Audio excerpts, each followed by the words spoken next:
on location here in downtown theaters, where we are here with Leon Lee, who is the producer and director of a wonderful, inspiring film.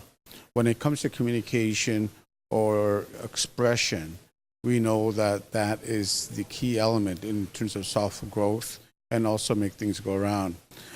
Without getting too much into the film, let's welcome Leon to our show. Welcome, Leon. Thank you.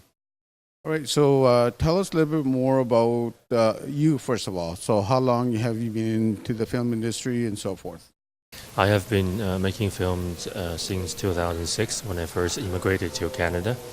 And my first film was Human Harvest. That was 8 years in the making. Our latest film is Letter from Masanjia. We're now having a limited theatrical release across Canada now. Excellent. Excellent. Well, let's get into this film.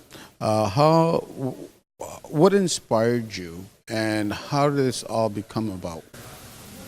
In the end of 2012, there was a story that's on media worldwide about a woman in Oregon named Julie Keith, who discovered a SOS note from a package of Halloween decorations she purchased from Kmart. And on the letter, the writer said they were from Masanjia labor camp. Okay. And as someone who's been focusing on China issues, I understood the significance of the name Masanjia. Okay. It was one of the most notorious labor camps in China, and I thought if there was a letter from Masanjia, it has to be an amazing story. Beautiful, beautiful. Okay, so, and then what went on then? How were you able to locate her, and how long did that take? It was fairly easy to get Julie Keith on board. Okay. I basically went to Oregon. I explained to her what we were doing, and she was very helpful. Okay. But it took a long time to track down the letter writer, Sun Yi. Yeah. That took about 3 years Okay. because he was hiding in China. Yeah. He obviously doesn't want people to find out that he was the writer. But fortunately, I developed a network of underground journalists and dissidents when doing my previous films, and they helped me to locate him. We had our first meeting on Skype. Part of it is actually in the film, and I explained that I wanted to make a film about his story. It turned out he had seen my previous work, and he trusted me, so he also wanted to find an opportunity to tell his full story. So that's why we worked together to bring this film about. Beautiful. Without getting too much into the content of the letter, perhaps you can just give us a synopsis of what the letter may be. If the viewers want to come and see this wonderful film, what can they look forward to? Right, this is a real-life message in a bottle story. The message was written and hid in one of the most notorious labor camps in China. Then the letter went across the Pacific, 6,000 miles away, to Oregon, discovered by an American mom. And in the end, this letter and the publicity it brought became the catalyst to close down the decades-old re-education through labor camp systems in China. So the impact was huge. Many viewers, after seeing the film, also told me how moved they were by Sun Yi, the letter writer. He was facing a very difficult situation in China, but he was still able to get the footage and get his story told.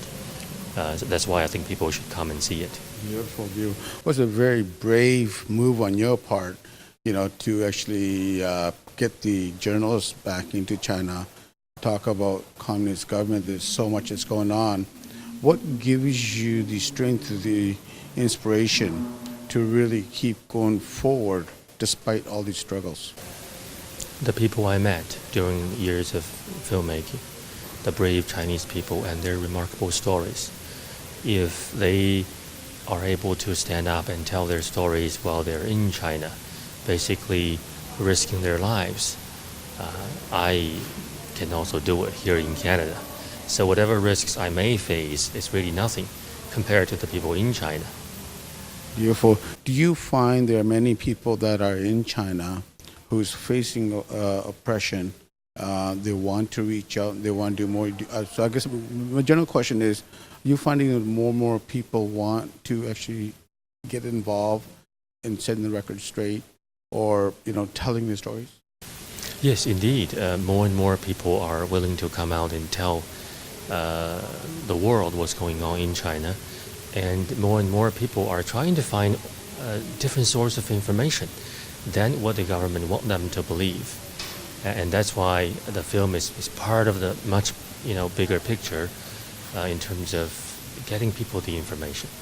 So I think once they have the information, they can draw their own conclusion. Beautiful. I mean, this is a journey that is heartfelt, and we know people around the globe want to join in this journey, whether they are from China or not. How can people partake in this journey on setting the record straight? Just like Julie Keith, when she first received the letter, I doubted she imagined this will lead to the closure of the Chinese labor camps. Mm-hmm. So even very little actions can have a huge impact.